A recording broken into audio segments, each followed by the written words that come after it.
My fellow Cybertronians, this is Mega Change for the Ginger Transformer podcast, episode 3 of our comic series right now.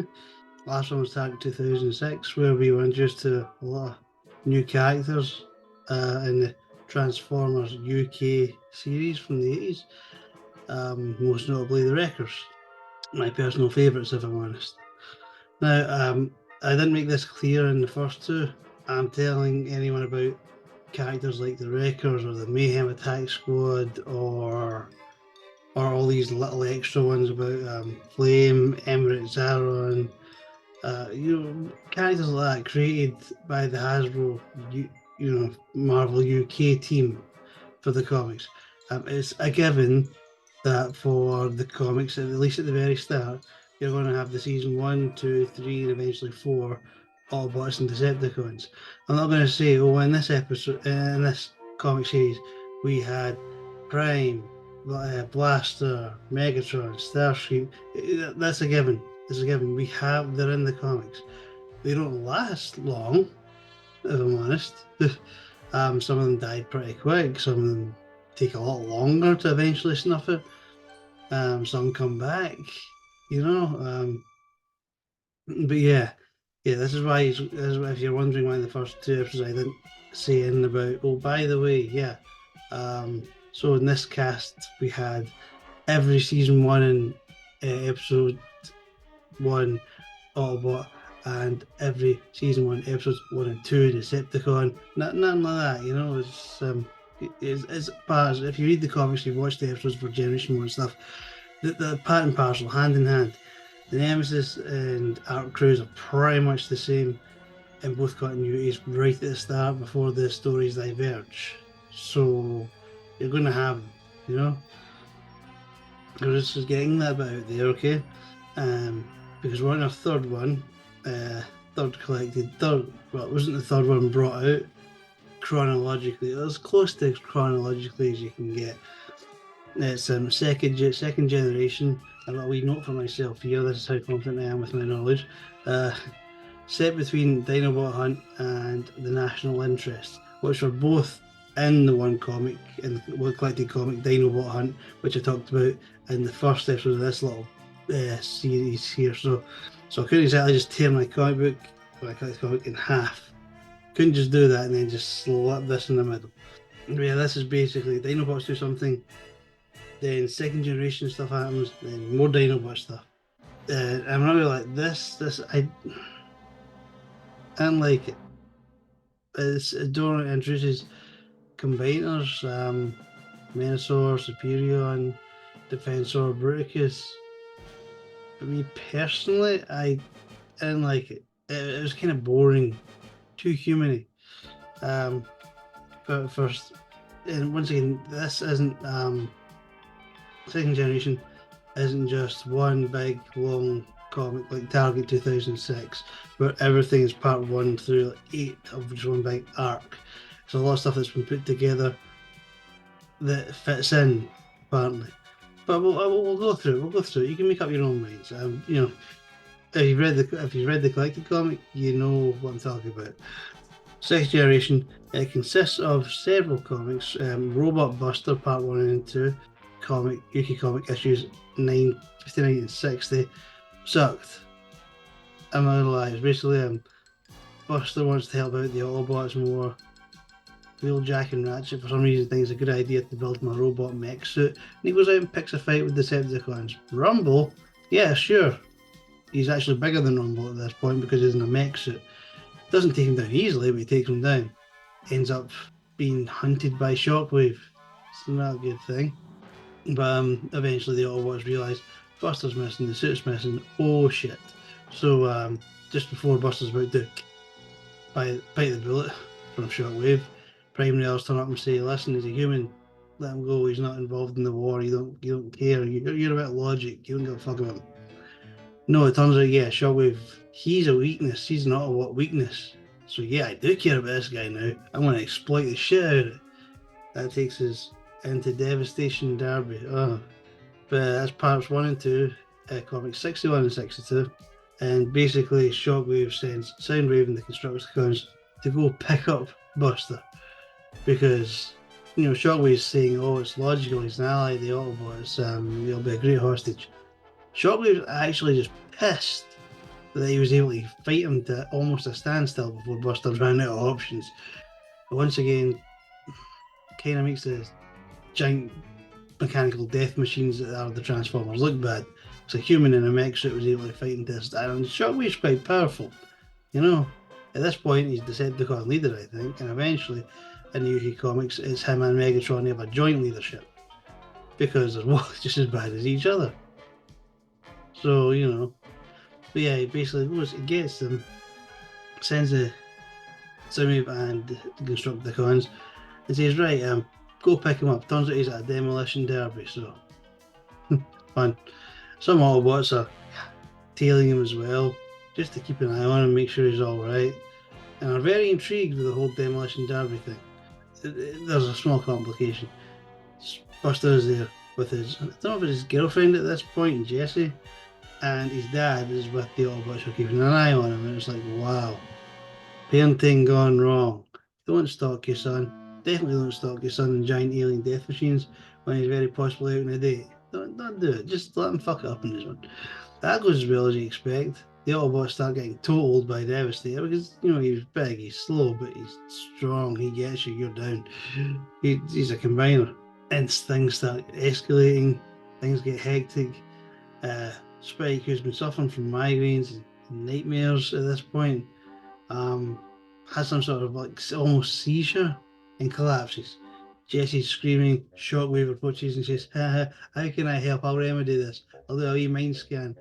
Oh, and he backs away. He's like, this has been a mistake on our part. We're going to leave. Devastator, discombine. We're leaving. So it's Shockwave's orders, we're going. Now, he's not spooked. Soundwave doesn't seem to get spooked. But he is. He just tells me leaving. The Autobots are kind of, we're happy for the reprieve, but what the hell? Shockwave's as furious as he can get because he's very logical and blah, blah, blah. But, you've disobeyed my orders. What the hell? Soundwave's seen in Buster's mind basically the blueprints, the instructions for a second generation of Transformers, Stunticons, Aerial Bots, Predictabots, Combaticons, all put there from when Optimus Prime transferred the Matrix into Buster's mind. I don't know how that, I'm still not sure how that works, because we see later on that yes, it is a physical thing inside Prime's chest. He didn't put the Matrix into Buster's head. The Matrix is probably bigger than Buster. So I don't know, it's just like, maybe it was a data transfer and he's called it the Matrix. I don't know how that works. But yeah, it turns out there's still knowledge in there and it has to be sent back to Prime one way or another. That's when we finally get to second generation, which the actual combined comic is named after. It is parts 1 to 3, issues 63 through 65. These nightmares, they're intriguing to Prime and the others. So Prime was able to access Buster's dreams, with Buster's consent, of course. And he sees all this for himself. These new combiner teams. He's like, oh, we can get these built straight away. Fantastic, hey! Unfortunately, and I can't remember how the Decepticons do this, but they're able to see everything that they're seeing. And I can't remember why. I can't remember what the reason was why they're able to see everything inside a human's mind. But they do. So the Autobots are saying, yes, we've got Autobot combiners, and the Decepticons are going, but hey, we can build these ones to fight them. But yeah, that's pretty much the gist of the whole second generation thing. They see the dream, they start building them. It's a new generation of Cybertronians on Earth. It's all right, it's an okay comic. Nothing really memorable stands out, if I'm completely honest. I mean, we get more combiners. Not really new characters in this, like not comic book created characters. As I said, these are the first times we're probably getting Stunticons, Combaticons, and the Aerial Bots and the Predictabots. But they're season 2 Transformers anyway. From the TV series. It's not as if they've just been created like Ferrac or something like that, But yeah, the only real new ones at that point we're getting in it is we're being given introductions to several humans, at least chronologically in these comics, anyway. Sparkplug, Buster, and Jessie. but they were probably in it. They were in it way earlier than that. This is going by the collected UK comics. I haven't read all the UK comics. There's like some fucking 350 of them or something. About I'd say about a quarter of them are not in colour. Ironically, I read those ones.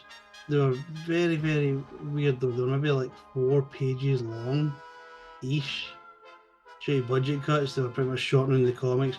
They no longer had money to colour them. So there goes one job. It's like, yeah, we need you for the art stuff. And you who colours them, yeah, we don't need you anymore. There was also a few extra comics in this. It was basically like we had space in this, so we're going to throw in all the Christmas shit. You have The Gift, which is set after Target 2006, issue 93. It was just generic Christmas crap, really. It was to do with Jetfire questioning his value to the Autobots. Buster being the one that technically brought him to life, giving him a helping hand with this. It's a Christmas one. It's not interesting, if I'm completely honest. It's filler. The next one was Stargazing. It was set before the Legacy of Unicron saga. Issue 143. Stargazing is one human's trying to compare Starscream to the spirit of Christmas. That works as well as you could possibly think. Starscream thinks, okay, this is something I can do to get a one-up on an Autobot, or it'll give me some sort of untold power, or it turns out, yeah, no, it doesn't give you any sort of crap like that. He does get a one-up on Streetwise, who is kind of fought off by a bus of elderly people because Starscream's like, oh, I was here to help, I swear. He helps the bus out of a snowdrift. He's like, yeah, no, he did that just to get a one-up on an Autobot. There was no Christmas spirit there. He eventually say Merry Christmas to the human instead of squishing them, so that's something, I suppose. And the last random one in this was Comfort and Joy, issue 198. Actually, this for a Christmas one, I like this one. It is set literally just before Time Wars. It's Power Master Optimus Prime wondering why the hell he gave a toss about Earth in the first place. Hallelujah. It took nearly 200 episodes for you to go, I don't care anymore. There's also a nice wee side story. Well, I suppose that's supposed to be a side story, but I like that better than the actual story. You've got the Autobot Power Masters who go after 3 Transformers that terrorise the town. Turns out it was by accident because it was 3 wreckers. It was Broadside, Sandstorm, and Inferno. And the more they tried to help fix whatever they were doing wrong, they kept slipping in snow, they kept falling about the place. They totaled the town by accident. And the Power Masters Getaway, Slapdash, and Joyride hunted them down thinking it was Decepticons, started booting the piss out of them, only to realise, oh no, they're Autobots. Whoops. So all 6 of them go back and start fixing up the town. After Optimus Prime turns up and goes, I remember why I gave a toss out the planet. And you're like, ooh, I pressed the button, I brought us here, it's my responsibility.